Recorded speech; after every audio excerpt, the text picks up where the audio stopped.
This is Building Giig, the devlog series that follows me day to day as I attempt to build recruitment software that competes with the Goliaths of the industry.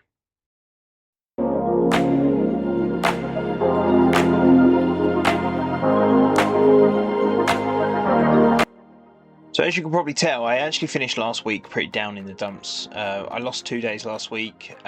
The Monday was a power cut that kind of wasted most of the day, and then Friday was a huge ass bug that basically took all day to find and fix. And it was a self-inflicted bug as well, which, I mean, you can, if you've watched last week's episode, then you'll know what I'm talking about. But essentially that means that I'm playing catch up this week, and I really want to make some good progress on CV formatting, and there's some things that happened over the weekend that have just been put on my plate, and this is what happens when you're kind of like a solo dev on a project like this. You're supporting like hundreds of people all over the world, and things change in an instant, and people work weekends and people work evenings and people work when you're asleep, and things change quicker than you can tick them off your list. So I'll just quickly go through what I had left on my list of last week. So obviously we did some bug fixing from testing. We did that email issue. I think I went through those in a video. We didn't make any real progress on the CV formatting. Didn't make any progress at all on support tickets last week, and then I've put some new tickets in there. So there was the 401 session issue, which I explained in last week's video, and then the big ass bug that was killing sessions as a result of fixing the sessions. It kind of highlighted another issue that was wrong with the session code that I built. So all in all, I mean, like, on reflection, I'm actually quite glad. Like, yeah, it's a bit disappointing to have that step back, but it's also at the end of the day, like, we found a pretty big bug that was plaguing the platform, and I believe it's fixed now. It's kind of like going through testing, and we're trying different things to try and break it. But all in all, when I do like tests, do like the unit tests back and forth, there's the processes to now log in and the sessions is far more efficient than it ever was. So I think I think fixing the session bug highlighted a pretty significant issue with the login script and the register script. So that'll be good. I think like everybody wants to get into their account quicker. So yeah, I think that'll be good. It'll be a good update, and like I said, although it's frustrating, I feel quite relieved now on reflection that that's potentially fixed. Now moving into this week then, obviously like I said, that's going into testing. So already over the weekend Luke's been testing, and there's a couple of improvements. Now these are not necessarily things that are broken, they're not necessarily bugs, but after playing around with the pages and things like that we've been doing over the last 2 weeks, it's highlighted a couple of things that we could, like quick wins we could do that would completely improve the process for people. And like maybe people will think like a process is broken where it's not. So they're kind of like little improvements that I'm going to make, and then hopefully once they're made we can then push that up. Obviously that's been 2 weeks in the running because of the issues we've been having. I really want to make some good progress on CV formatting this week, and it's looking already less and less likely as the day already progresses on this Monday morning.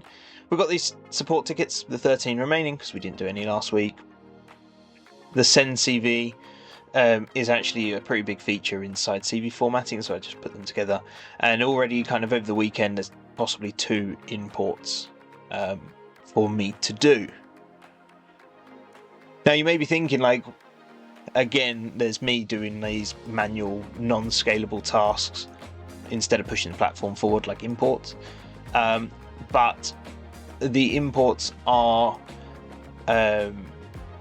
necessary for the users, but also I'm trying to automate those processes, and the processes are completely different depending on where the data comes from and where it needs to go. So for example, Job Adder is a platform we've got experience of doing an import from, so we know the process, and I've kind of automated a lot of the process from Job Adder into the platform. The new imports that are coming across, potentially coming across this week, are not job adder, and they're different platforms. So what I've got to do, and the reason it's on my shoulders for that, is because I've got to look at the imports and create the scripts that kind of like merge from the structure that they're in into our structure. So yeah, it's just part and parcel of the sort of stuff I need to do.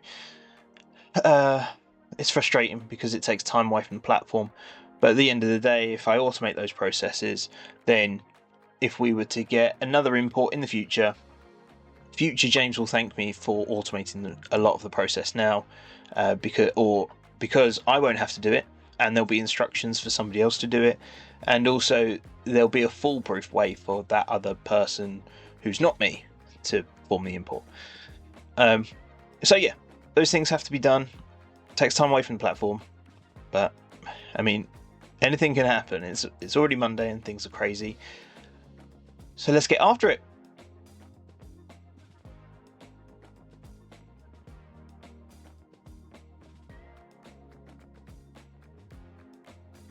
Okay, so it's Tuesday and it's been relatively productive so far. I got a couple of tickets added to my to-do list from a bit more testing. There was a search functionality update that I did prior to recording Devlog 1 that is going through the testing process. So a couple of tickets came in for that, and that will get bundled up and go live with the pages update as well. So we've been a little bit broken and segmented with testing at the moment because of how meetings have fallen and how holidays have fallen and things like that. So we will get back into a better rhythm. But yeah, so anyway, the testing for the search functionality is kind of only just being done, and therefore there's a couple of tickets for that. So I've been getting on with those anyway, and there was a couple of silly mistakes in there that have been easily rectified, and then there was a big issue with the not clause. So it's a Boolean search, and the not clause wasn't discounting records that met the criteria, which took a little bit longer than I'd have liked for something of that size to have taken as an issue. But overall, this is kind of what I've done in it. So you'll see with the improvements for testing, this is improvements from testing, this is now done. So, and these are a couple of the things that I did within that. So the search functionality not clause not working correctly, so I've improved that. I recently viewed, so when you change the title of a record, it wasn't changing in the recently viewed pop-up that we created last week, so that's been addressed as well. After the tours that I fixed, there was a couple of table errors. It was popping up that I was reinitializing the tables a couple of times, which obviously is not great, so I fixed that anyway. Default options on search, so there was when you add search bits, they kind of default to an or statement, so you'd be like PHP or MySQL, whereas we've changed it now to and, so it's like PHP and MySQL. You can obviously change it, but we just felt like from a user perspective, they're probably going into our search functionality and adding a new query, and it's going to be an and statement within that by default. There's a couple of placeholder prompts on search boxes that I've added just to improve the whole experience, so people know what each box does. So just little prompts that kind of say like type in here to start searching or something like that, or start typing. Kind of all improves the experience all round. And then the tag creation forms tags on creation forms weren't working. Now this is a symptom of us having the pop-ups initially, and the reason why is because where you had our creation forms coming down from the top, and then you had the big pop-ups, the big off canvases that we spoke about last week, the off canvases was hiding that button, so they were never on the screen at the same time. And now that we've turned those off canvases into pages, obviously that create button at the top is accessible, and therefore you can be on a page that used to be an off canvas and also have a create form up, and the two pages were conflicting with each other, and the tag box was not appearing. So I've had to somewhat rework the tag creation code in order to allow for multiple on the screen at the same time. So I think I've achieved that. Now, moving on then, I'm moving on, hopefully tomorrow, on to the CV formatting. I've got a little bit of time left today, so I'm just going to kind of tinker and make some more improvements across the board. So we'll finally get some CV formatting in tomorrow. And then on here, you can see that I've got one confirmed import for Thursday. So that's going to break up Thursday, and I'll probably use Thursday as an import / bitty day. So I'll probably move from the import, and then once that's done, move on to some of these support tickets. And then hopefully Friday that frees us up. Either this second import will come in for Friday. If not, it'll free us up to do another whole day on our CV formatting. But all in all, that's kind of how the week is shaping up. Today you could kind of say it's a bit of a bust. Still almost 3 weeks on, not making a huge amount of progress on CV formatting. And it's actually funny because the reason I started this vlog 3 weeks ago now, or 2.5 weeks ago, is because I wanted to document the CV formatting feature and how it was built, kind of step by step. And it's just so that's kind of why I picked that day to start recording, basically. I could have started recording a couple of weeks before, but then it would have been bitty like it already has been. And I kind of thought, right, CV formatting is coming around, so let's hit the record button and let's record the entire process of building out this really cool feature. And so far, over the course of 2.5 weeks, I've spent kind of like a day on it, or a day and a half on it, which is just sod's law. But it looks like we're going to spend a day at least on it tomorrow, which would be good. Make some progress. If not Friday, so then this week will be 2 weeks. We've really got to start making progress on it. And it's just a feature that I can't wait to see take shape. So it's really frustrating when I don't have the time to do these things. It's just the reality of the job. It's the reality of being a small team. You've got to be agile. You've got to change your plans at last minute to do other more important things, which sometimes is bug fixes and hot fixes and improvements to past pushes, or improvements after testing, things like that. So you got to take these punches. You got to kind of roll with it, but hopefully we'll make some good progress.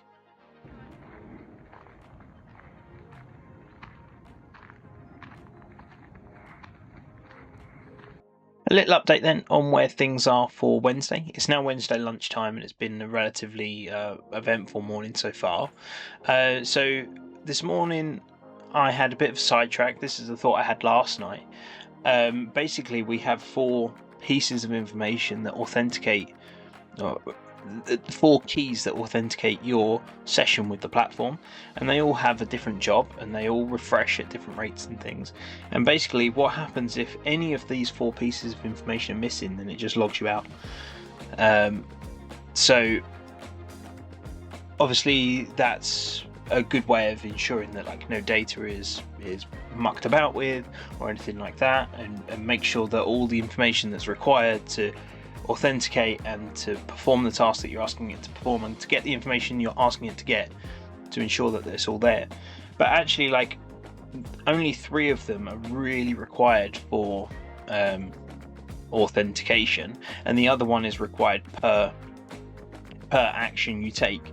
So I kind of had this thought that if this one is missing or incorrect, then instead of getting you to log out, instead it can just auto refresh, and that will so it'll auto refresh the token, so it'll kind of like go back around this loop and auto refresh. And what it does is it goes through the loop a couple of times, and if it still receives an error, then it will default to the logout. So that's kind of the new way of doing it, and that means that if for whatever reason this token is missing, it's not like an end of session thing, and it automatically refreshes in the background, and the user doesn't know any different. But it just means that we have less disruption for the user at the end of the day. So that was the first kind of little sidetrack I took. Then I was able to get on with some CV formatting stuff, which was good. I made some really decent progress on that for a couple of hours this morning. And then all of a sudden things just stopped working. Like refresh, going back a couple of versions in the code, like nothing was responding. And it turns out that the test domain just kind of like disappeared off the internet. It just stopped being visible anywhere. The server was still there. The IP address for everything was still resolving. You could ping it and it was all working. But the domain name itself that we use for the test APIs and test microservices and things like that was just missing. So that kind of stopped everything in its tracks. I had to reach out to the domain registrar. I had to open support tickets and things like that and try to debug a couple of things to understand what the hell's happened. So yeah, super weird how it was working 1 minute and then completely just stopped the next minute. So I actually took a lunch break and come back and it's working magically. I had to make sure it wasn't just me, so I got like Luke to also look, and he was also seeing the exact same thing as me. So we shall see what the excuse was, but it's a little bit scary how the domain registrar has this power to kind of like stop domains working. I mean, that's kind of my understanding of it anyway. So we shall see what their excuse was. Now kind of on my list of things to do is to ensure this doesn't happen again. Like what factors or what things do we need to take into consideration to ensure we've got like backup domains and things like that in place. We were quite fortunate. This is obviously just testing, and all it stopped was me. Sorry, this was just the development services, so all it stopped was me developing. But what happens if that was the live domain? So yeah, I really want to understand what happened, and I really want to then, following that, come up with a plan of things to make sure that if this, for whatever reason, happens again, I've got a foolproof way of getting things back up and running as quickly as possible. So that's how crazy this Wednesday morning's been. Luckily things are back up, so I've come back from lunch, things are back working with the domain, and I can get on with some more CV formatting. I'll come back, I suppose, with an update of how things look at the end of the day or tomorrow before I start the import task.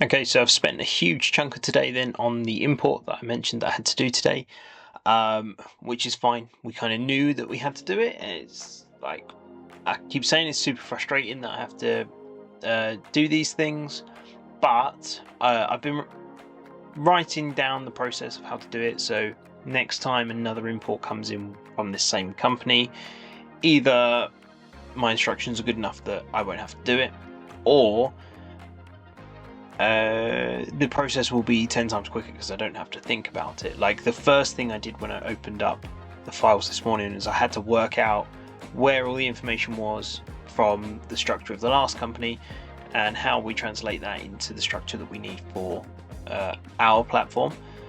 So those things take time, and then once I kind of figured out the pieces of information, I then had to create, in this instance I created CSVs that matched our structure and performed imports, and they are now processing as we speak, and they'll take a little bit of time to complete. It's a CSV import is a little bit of a slow process, but it will work fine. It will go in fine. So whilst there's a little bit of a waiting game, I thought I'd do a quick video here. After this video I'll then crack on with some other tasks, and then we'll kind of see out the day on those other tasks into tomorrow. So before I move on, I'll show you where I got to yesterday with CV parsing. I feel like there was some decent progress. I have the CV parse update, like where we're at with it, and you can see that it's somewhat structured quite nicely. This is just a test Steve Wozniak CV that I kind of generated with AI, so none of it is like real information. at the top here, then we've got the company's logo in this like orange bar, the person's name, professional summary, skills. I can't actually remember what I've showed you and what I've not showed you, but in here you got your different layouts. And then here, these color, you can't see the color changer on the screen recording, but if I change the color up here to anything that's hideous, so you can see it's white, and I can change that to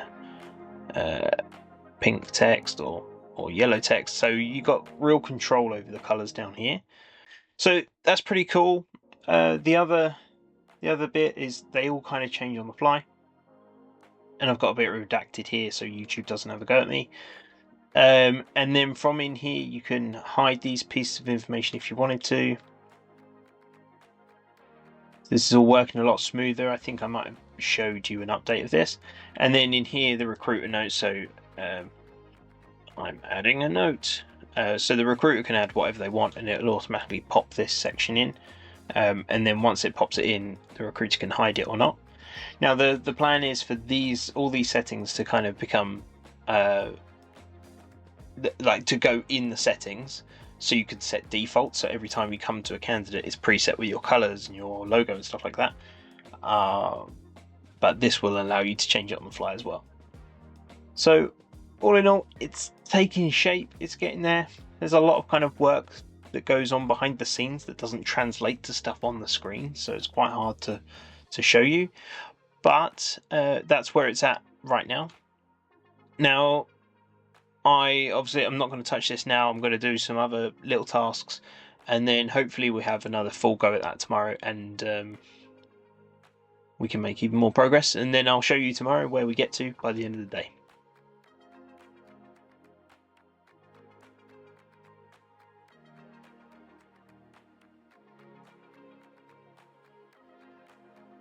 Friday then, and the end of week 3 of this devlog. No more progress to show you on the CV formatter. Other tasks have just taken over really. So with the import that was due yesterday, there was a task that I couldn't get run in time yesterday, so I had to start that this morning. And then during that time, I then thought, instead of mucking about the CV formatter, make some progress with support tickets and some other little administrative tasks that have been hanging over my head a little bit. So that's what I did, and it's kind of like just taken over the day a little bit. I managed to have a little bit of a debrief with Luke, and we spoke through this push,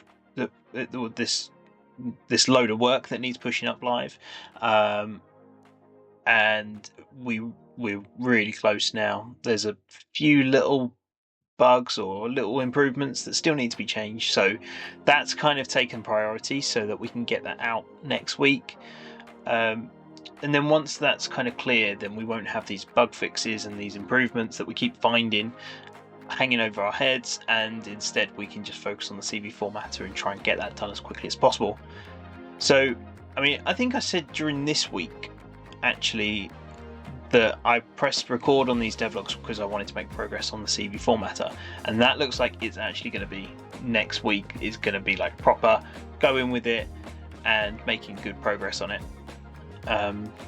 So that was the decision that was made, and we're using the rest of the day to clear up some tasks that are over us, and then we'll get going properly next week, hopefully, but who really knows.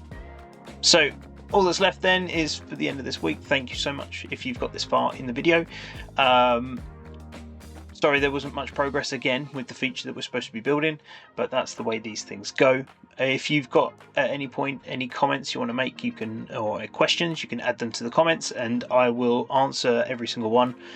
And if you start your comment with "Hey James," then I will record the response in a video and put it in a video for you to see as well. At the same time, if you want to check out the guys that I work with, that's Luke and Andy. They've got a weekly podcast, the Giighire podcast, you can check out on your favourite podcast player or YouTube, and you can see them weekly as well.